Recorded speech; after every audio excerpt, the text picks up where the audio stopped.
Imagine, un couple parfait, un foyer chaleureux, 2 enfants magnifiques, et rien ne semblait pouvoir troubler ce bonheur. Jusqu'au jour où elle découvre que son chéri jouait à Game of Thrones directement chez elle. Et comme si ce n'était pas suffisant, sa partenaire de jeu n'était autre que sa propre sœur. Mais comment est-ce possible? Aujourd'hui, je vous raconte comment la confiance s'est transformée en trahison et pourquoi parfois les liens familiaux deviennent un peu trop proches. Installez-vous confortablement, ça va chauffer. Le début idyllique, Julien et Camille étaient le couple parfait. Ils se sont rencontrés à la fac, se sont aimés, mariés et ont eu 2 enfants adorables. Ils vivaient comme dans un film de famille idéal. Mais la vie adore les surprises, et leur histoire n'avait pas prévu de happy end. Au fait, Camille avait une sœur cadette, Louise, une vraie tornade, libre et joyeuse, tout le contraire de Camille, sérieuse et posée. Un beau jour, les contraires se sont attirés un peu trop fort. Les premiers signes inquiétants. Au départ, rien d'étrange. Certes, Julien restait plus longtemps au travail, textotait davantage, mais qui n'est pas occupé de nos jours? Cependant, Camille remarqua quelque chose d'étrange. Louise venait de plus en plus souvent chez eux, jouant activement avec ses neveux.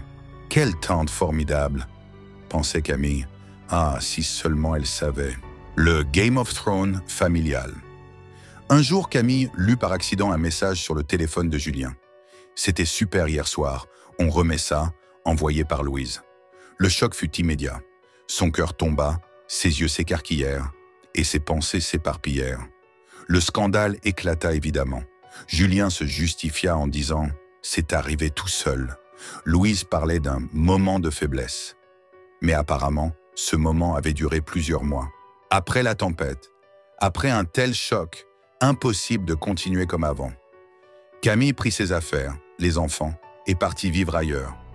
Julien et Louise restèrent heureux ensemble, un bonheur qui semblait plutôt douteux. Leurs proches étaient choqués, leurs amis plaisantaient déjà sur l'ambiance future des repas de famille.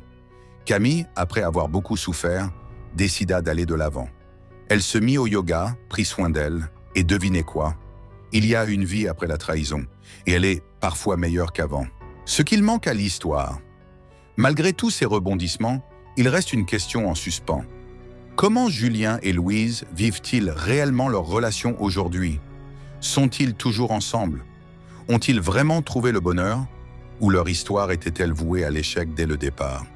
Et surtout, comment Camille s'est-elle reconstruite après un tel coup dur? Si vous voulez découvrir la suite, faites-le moi savoir dans les commentaires.